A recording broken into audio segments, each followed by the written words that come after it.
sekalian, Kiai Haji Ahmad Idris Marzuki beserta seluruh jajaran pengasuh Pondok Pesantren Lirboyo yang saya hormati Menteri Pendidikan Nasional Profesor Dr. Muhammad Nuh, yang saya hormati Gubernur Jawa Timur Pak Dekarwo,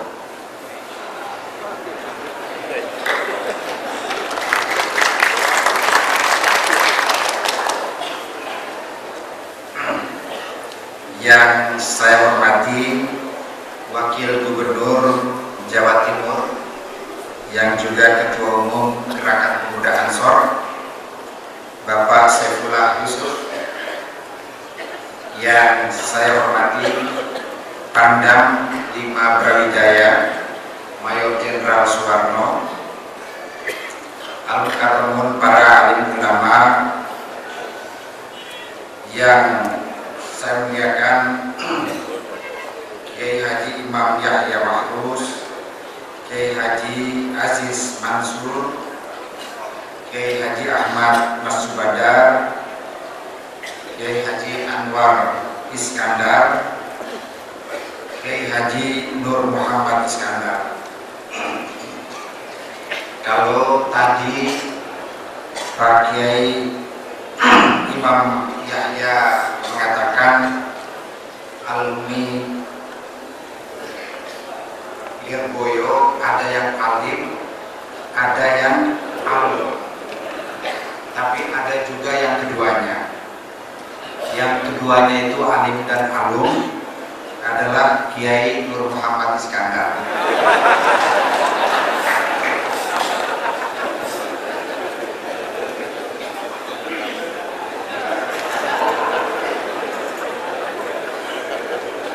Saya merasa segar sekali berada di sini.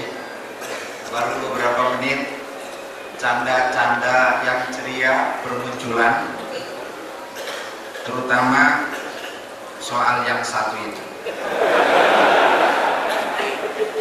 Kiai Nur, ketika saya menjadi Menteri Agama, beliau mengatakan Pak Surya ini sekarang Menteri Agama, karena sebagai Menteri Agama Pak Surya pantas menyandang gelar kiai.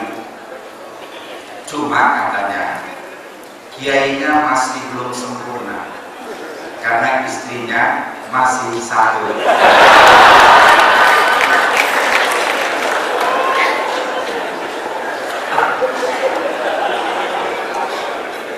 Kiai Nur ini teman saya kuliah. Jadi Bapak sekalian bisalah membedakan wajah saya dengan wajah Kiai Nur. Pada waktu muda, beliau itu nggak berani duduk bergandengan dengan saya karena kalah ganteng.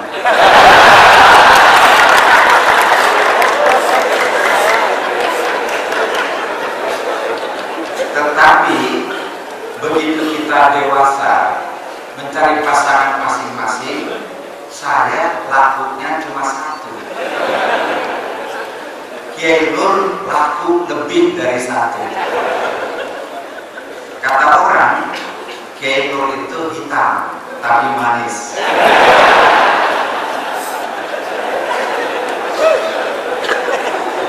Itulah sosok alumni Lirboyo yang alim dan alum.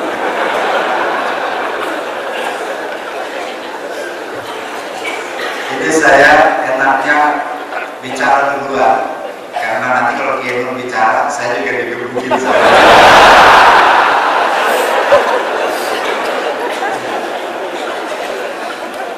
Para kiai, para ulama, para alumni yang saya muliakan, ada 3 hal yang ingin saya sampaikan. Pertama, soal pendidikan. Yang kedua, soal khurafat. Yang ketiga, soal kerukunan. Yang pertama, soal pendidikan. Bagaimanapun juga, ulama kita memiliki jasa yang luar biasa di dalam mencerdaskan kehidupan bangsa. Bisa kita bayangkan apabila para ulama tidak melakukan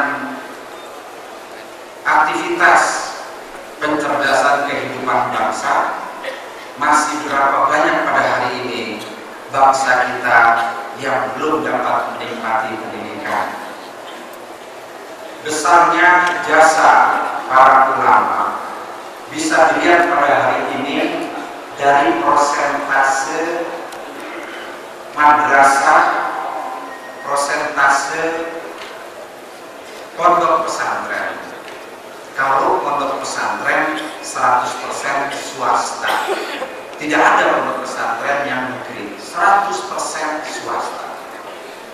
Madrasah sekitar 90 sampai dengan 92% swasta, sekitar 8 sampai dengan 10% negeri. Jadi bisa dibayangkan kalau yang 90 sampai dengan 92% itu tidak ada, berapa masyarakat Indonesia yang belum bisa menikmati pendidikan. Jadi ini adalah berkat jasa para ulama-ulama kita yang sangat luar biasa, dan tentunya kita sangat-sangat harus menghargai apa yang sudah dilakukan oleh para ulama kita itu. Mengapa ulama bisa melakukan kegiatan-kegiatan pendidikan dengan mendirikan madrasah-madrasah, dengan mendirikan pondok-pondok pesantren, dengan mendirikan musola, masjid-masjid? Bukan karena ulama kita itu kaya raya dari segi materinya, tetapi kaya raya hatinya, kaya raya keluasan jiwanya, kaya raya semangatnya, kaya raya spirit keislamannya, kaya raya keikhlasannya. Ini ulama-ulama kita. Saya yakin pada saat ini semangat itu masih terus tumbuh di kalbu para ulama kita. Karenanya saya berharap kepada para alumni untuk melanjutkan semangat itu agar Islam semakin baik di masa yang akan datang. Islam semakin menunjukkan kiprahnya di dalam upaya kita mencerdaskan masyarakat, mensejahterakan kehidupan baik lahir maupun batin.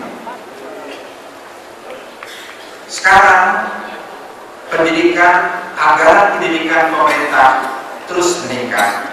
Nanti Pak Kiai Nur akan menyampaikan itu insya Allah. Meningkatnya anggaran pendidikan haruslah diiringi dengan meningkatnya kualitas pendidikan. Pendidikan agama dan keagamaan Islam adalah yang terbesar, juga meningkat anggarannya yang itu dikelola oleh Kementerian Agama. Oleh karena itu, saya berharap seiring dengan meningkatnya anggaran pendidikan itu, maka juga harus diikuti dengan meningkatnya kualitas pendidikan. Tadi Pak Kiai Imam Yahya menyampaikan kepada saya akan digalakkan musyawarah tilawatul Qur'an. Yang akan datang digalakkan musyawarah cabang tahfiznya, tahfiz alfiyah, tahfiz emirati, dan itu saya akan memberikan dukungan agar betul-betul bisa tersosialisasikan. Semakin meningkat untuk pondok pesantren, semakin meningkat juga kemampuan santri-santri kita di dalam membaca kitab kuning. Yang kedua, saya ingin menyampaikan soal khurafat. Banyak khurafat, tetapi pada saat ini yang harus diperhatikan adalah dua hal.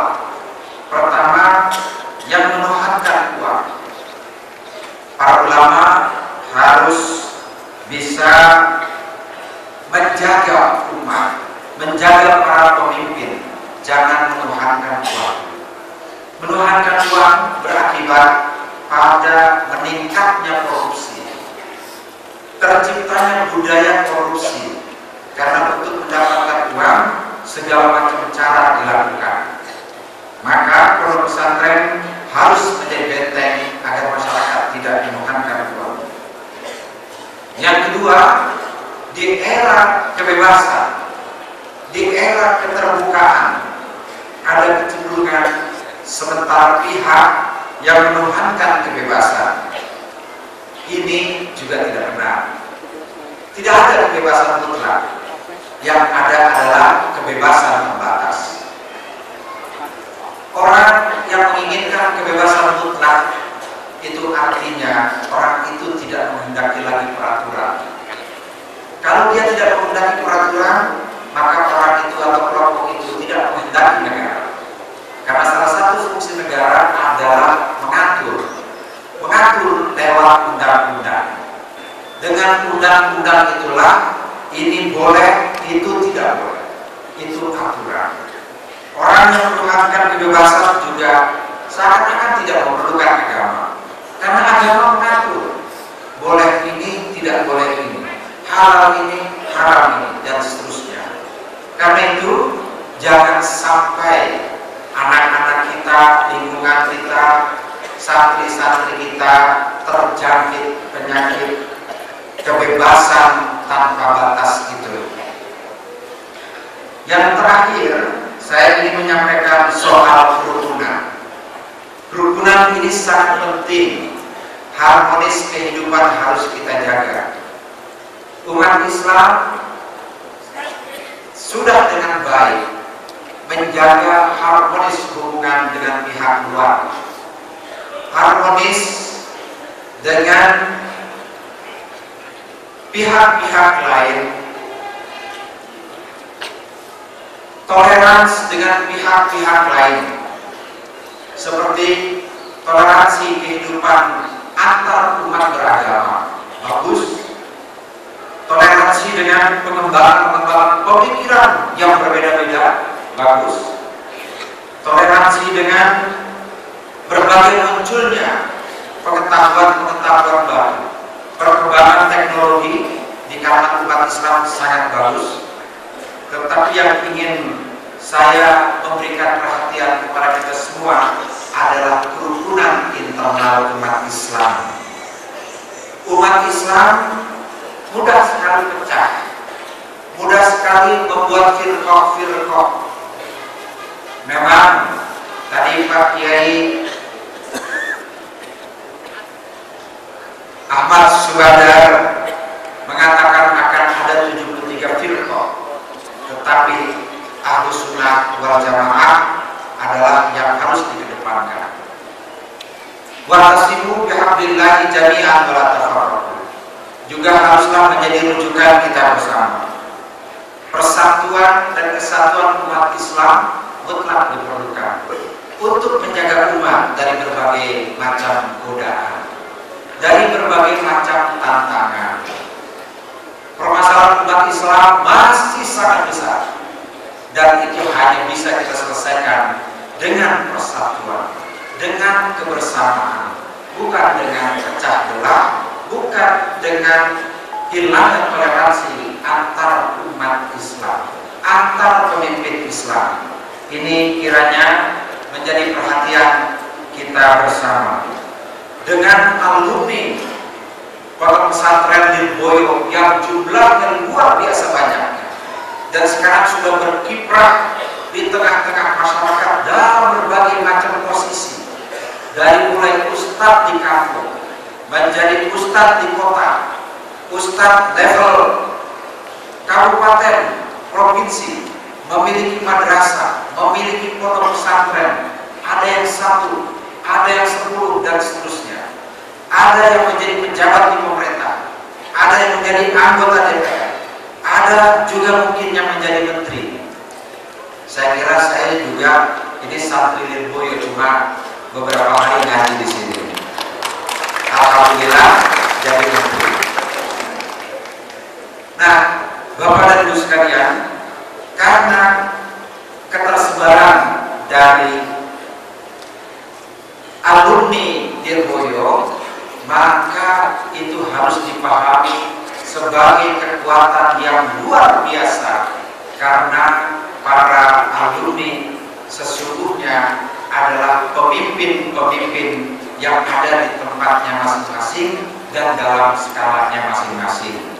Oleh karena itu, dengan semangat ulang tahun yang ke-100 ini, mari kita rapatkan barisan, persatukan umat untuk menjadikan Islam umat terbaik yang bisa memberikan pengabdian yang lebih besar bagi umat maupun bangsa. Ini yang bisa saya sampaikan. Lebih kurangnya mohon maaf, dan saya juga mohon maaf tidak bisa melanjutkan acara ini sampai selesai.